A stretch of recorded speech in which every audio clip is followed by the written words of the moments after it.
variable aléatoire. Donc, qu'est-ce qu'une variable aléatoire? Qu'est-ce qu'une variable aléatoire? La description d'une expérience aléatoire comprend, rappelons-le, un univers, oméga, qui est un ensemble des possibles. Ça comprend également des événements liés à l'expérience aléatoire, dans une autre terminologie, tribu, et la probabilité définie sur ces événements liés à l'expérience. Justifions un petit peu cette notion, cette terminologie variable aléatoire. Le réel précédent va être variable, c'est-à-dire quand on a considéré l'application qui prend la variable de l'univers en l'ensemble des réels va être variable, car il prendra en général des valeurs différentes selon les possibles, et aléatoire car la venue d'un possible dépend du hasard. Donc avoir cela à l'esprit permet de se situer et de comprendre également un certain nombre de points utiles dans ce chapitre. Alors, avant d'en arriver à une définition plus formelle de la notion de variable aléatoire, nous allons passer en revue quelques situations où on est emmené à définir de telles variables aléatoires.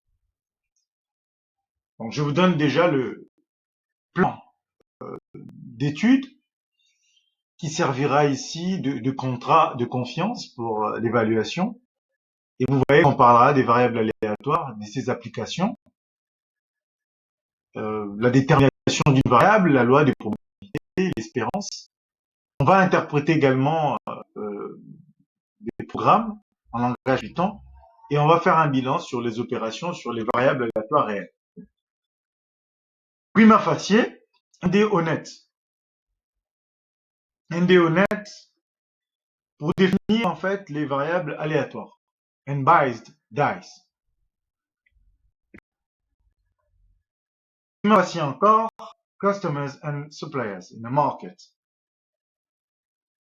Un marché comporte N fournisseurs et M clients. Chaque client achète de façon indépendante des autres un bien chez l'un des fournisseurs qu'il choisit au hasard. Là, on peut introduire les variables aléatoires également, avec le nombre de clients qui font leur achat chez les fournisseurs, ou encore avec le nombre de fournisseurs n'ayant rien vendu lorsque J premiers clients ont effectué leur achat. Le dé, on considérait un dé honnête qu'on lançait et on notait le numéro, par exemple, gain si le numéro qui serait pair et perte dans le cas contraire. Donc s'il est impair. Et donc là, on définit aussi x, une variable aléatoire sur l'univers. Maintenant, troisième levier, on observe un poste de péage, de toolbar on the motorway. On observe un poste de péage d'autobus. On peut définir la variable aléatoire x égale à l'instant d'arrivée de la première voiture, ou la variable aléatoire y égale au nombre de voitures passant en une heure. Lottery wheel, roue de loterie. Une roue de loterie comportant différents secteurs tourne d'un certain angle θ chaque fois qu'on la lance. On peut alors définir aussi là une variable aléatoire et, sans plus tarder, comprendre l'interprétation de ces événements dans le cadre logiciel. C'est-à-dire, qu'il existe en fait des fonctions pour simuler des échantillons d'une variable aléatoire. Et cela passe par des fonctions. Les fonctions qu'on peut voir ici, randit, random. Randit, random, du langage Python permet d'écrire des programmes de simulation des variables aléatoires.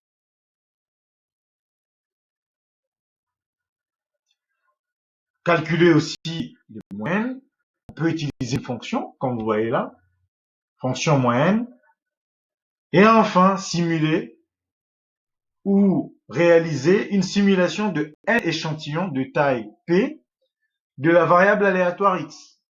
Voilà, globalement, pour fixer les idées.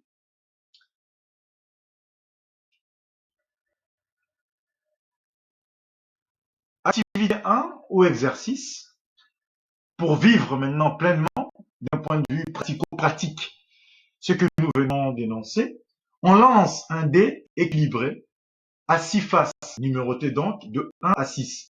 Lorsque la face supérieure indique 1, 3 ou 5, on gagne 4 euros.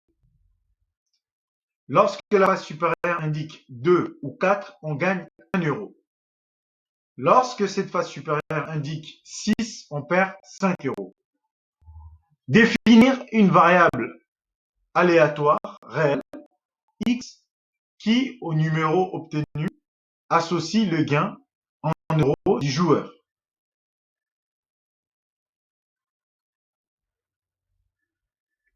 Vous pouvez utiliser la touche pause si vous voulez chercher davantage.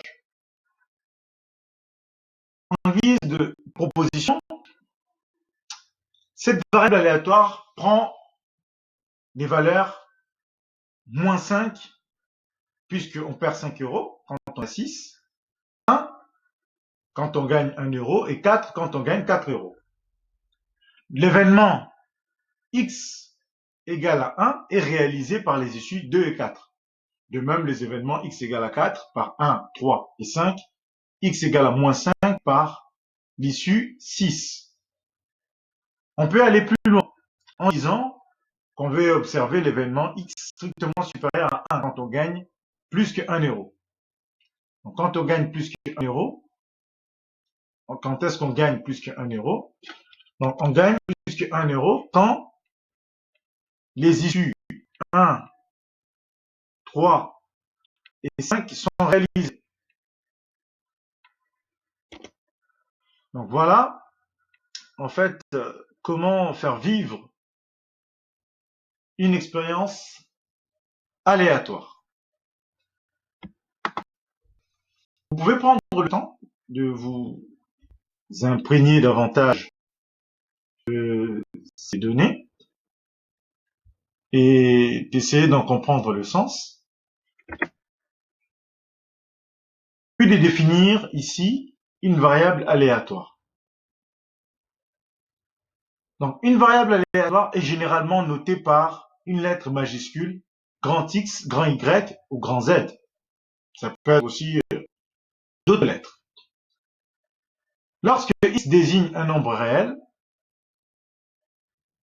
l'événement grand X prend la valeur petit x, donc ce nombre réel, est noté grand X égale à petit x. Voilà une définition claire. Et donc, on peut représenter cela dans un tableau avec des issues, W1 jusqu'à W6. Les variables aléatoires réelles, grand X, vont, comme ça, à chaque fois,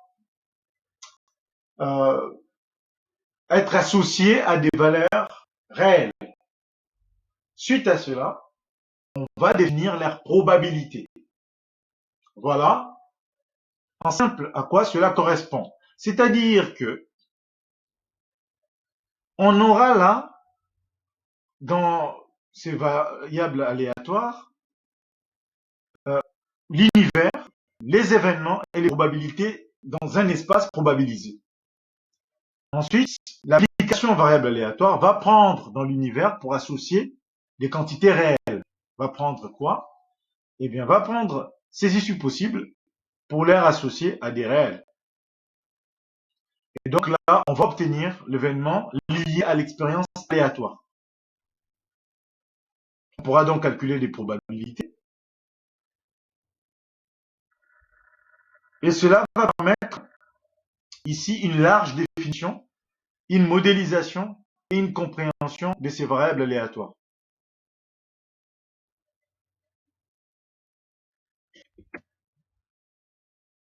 Dans les exemples qu'on avait déjà vus ici, on a essayé d'approcher cette notion de variable aléatoire réelle. Mais dans cet exercice, on va prendre les issues possibles, 1, 2, 3, 4, 5 et 6 du D, les rassocier les variables aléatoires en question. On a dit que on gagnait 4 € quand on avait l'issue 1, 3 ou 5. C'est ce qui est représenté dans le tableau. On gagne quand on a l'issue 1, 3 ou 5, quand on a cette issue-là, ou ces issues-là, on gagne 4 €. 4 €, 4 €, 4 €. Quand on a l'issue 2 ou 4, on gagne 1 €. L'issue 2, on gagne 1 €. L'issue 4, on gagne 1 €. Et quand on a l'issue 6, on perd 5 €. L'issue 6, on perd 5 €. Et là, les probabilités en question, pour chaque issue, nous avons ici donc un sixième, un sixième, un sixième, un sixième, un sixième, un sixième. Pourquoi? Parce que c'est un dé équilibré. Nous sommes donc là, dans le cas précis, d'une variable discrète qui suit une loi continue. Ici.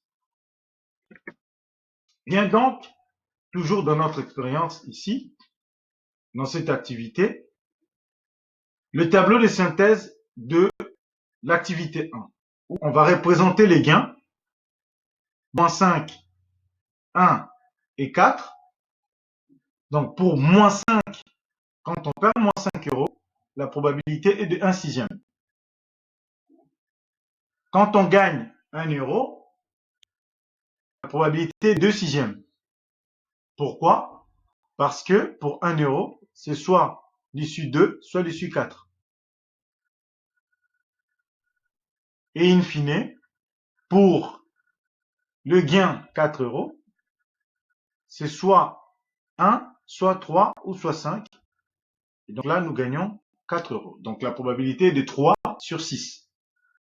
Puisque nous avons 6 issues possibles ici, et en la même chance des réussites.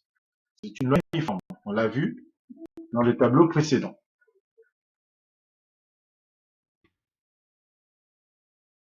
Dans cette activité où nous souhaitons simuler une variable aléatoire réelle, dans cette deuxième activité, l'écart, et ce qui peut intéresser, c'est aussi de regarder l'écart entre la moyenne et l'espérance. Donc, ça, nous verrons ça ultérieurement. Mais la roulette est formée de 10 cases. Prenons cette roulette formée de 10 cases, une case rouge et 9 cases noires. Lorsque la case rouge sort, on gagne 100 €.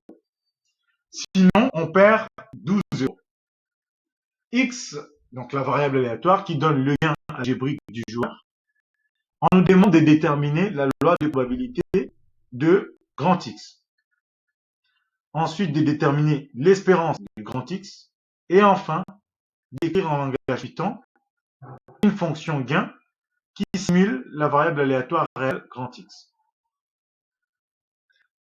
Et si possible, une fonction moyenne qui calcule et renvoie les résultats de la moyenne d'un échantillon de taille petit n de grand X.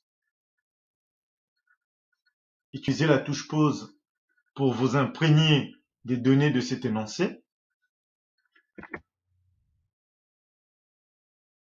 Une proposition de résolution va constituer ici à déterminer la loi des probabilités des grands X.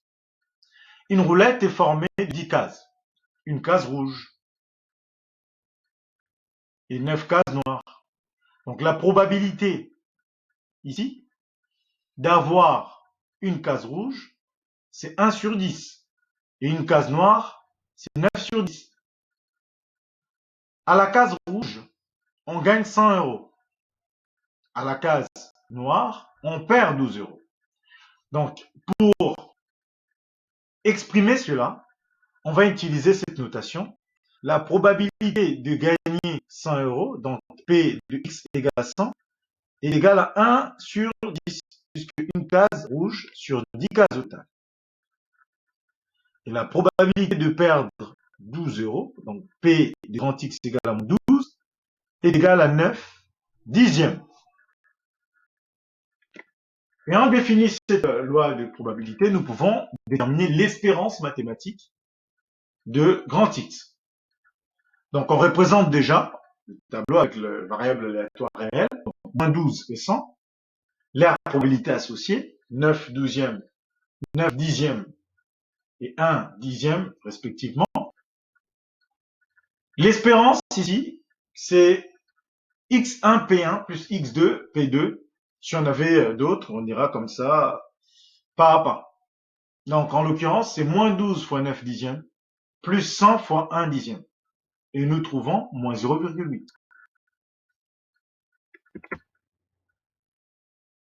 Sur le questionnement qu'il y a eu concernant le programme Python. Donc, considérons déjà cette problématique, on peut se retrouver lors des évaluations avec une question concernant l'interprétation d'un programme.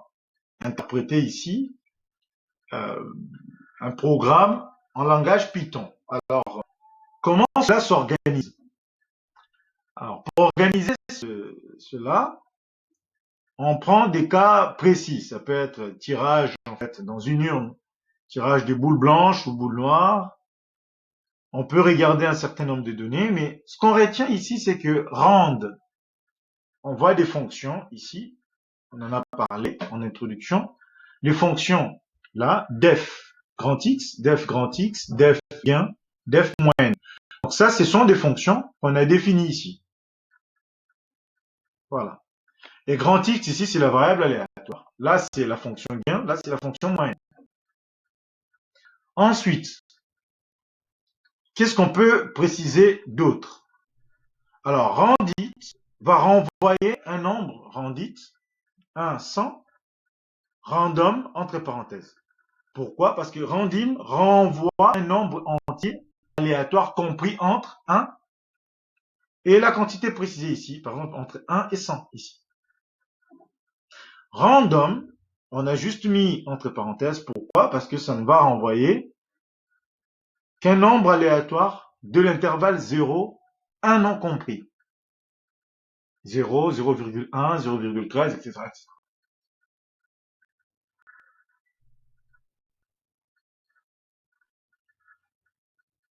Ensuite,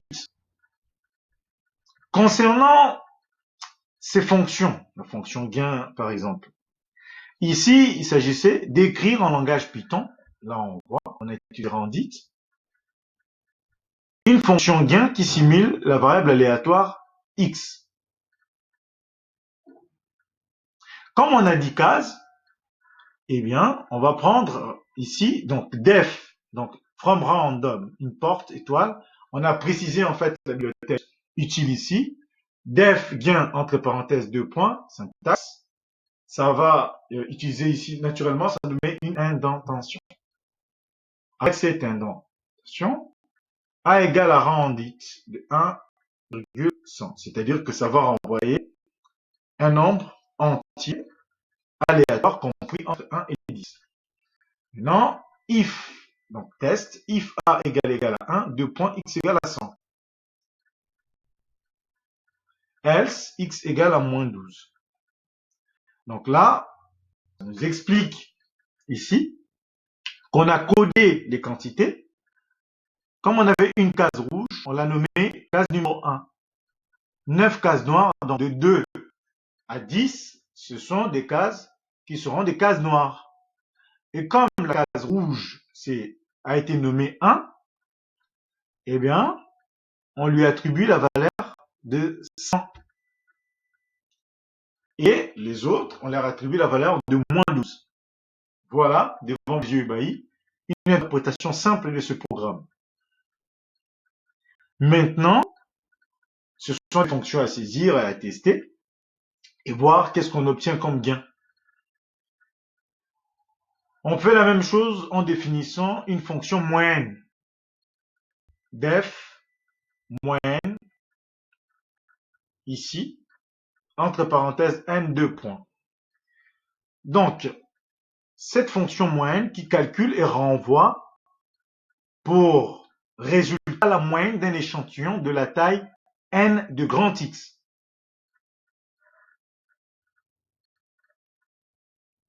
Donc, def moyenne n, 2 points, égale à somme égale à 0.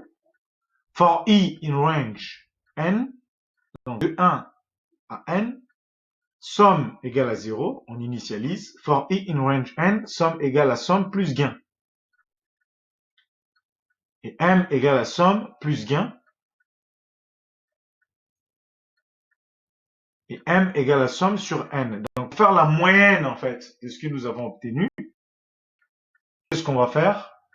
On va faire la somme des quantités divisée par le nombre des quantités.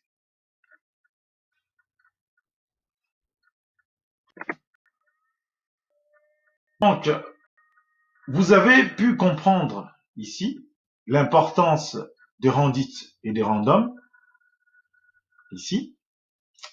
Et on vous l'a précisé ici que dans randit, on rentrait ici les valeurs, donc qu'on a envie de renvoyer comme entier aléatoire compris entre 1 et n, pour fixer les idées entre 1 et 10. Donc on précisait dans randit. Et dans random, pas besoin de préciser. On aura un nombre aléatoire, c'est un intervalle 0,1. Essayons d'aller un peu plus loin. Donc, pour aller plus loin, cette fois-ci, dans l'activité 3, on lance 2 dés à 6 faces. Ce sont 2 dés honnêtes. And biased, ou not biased, dice. X désigne la somme des numéros obtenus d'univers oméga. Donc 2 dés, donc ce sont des entiers. Quand je vais définir les intervalles d'entiers, je mets ces crochets-là. Voilà, c'est assez spécial.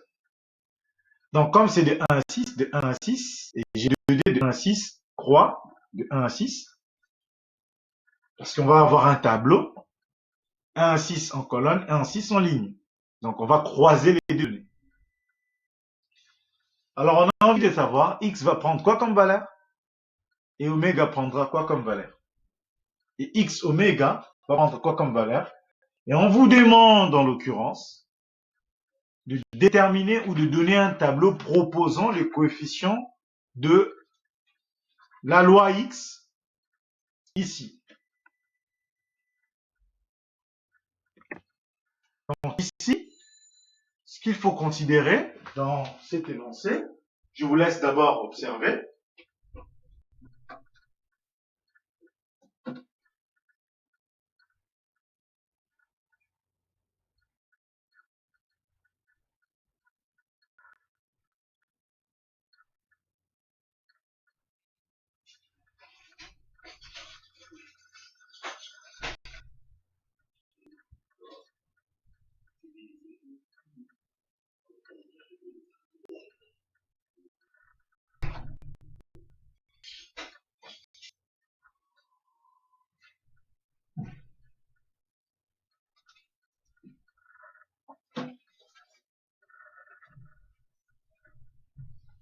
Donc x, ici, somme des numéros obtenus donc, dans notre matrice de 1 à 6 et de 1 à 6.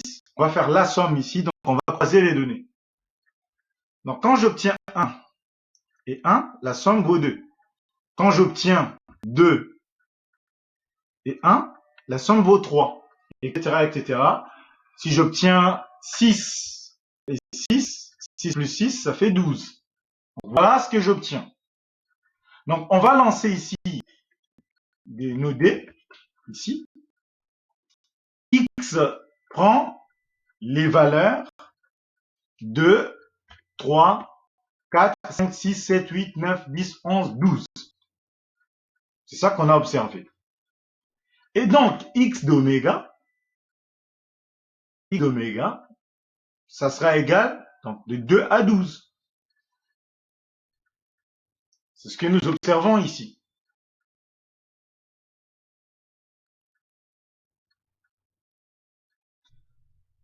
Ensuite, on peut rendre compte, donc un tableau qui propose ici le coefficient de la loi grand X. Les cas favorables, ici, et les probabilités qui vont avec. Alors, j'ai comme ça une matrice avec 36 cases. Donc, c'est 6 fois 6, 36. Si je compte tout ça, j'ai 6, 12, 18, etc. jusqu'à 36. Donc, ayant cela, qu'est-ce que je vais faire avec?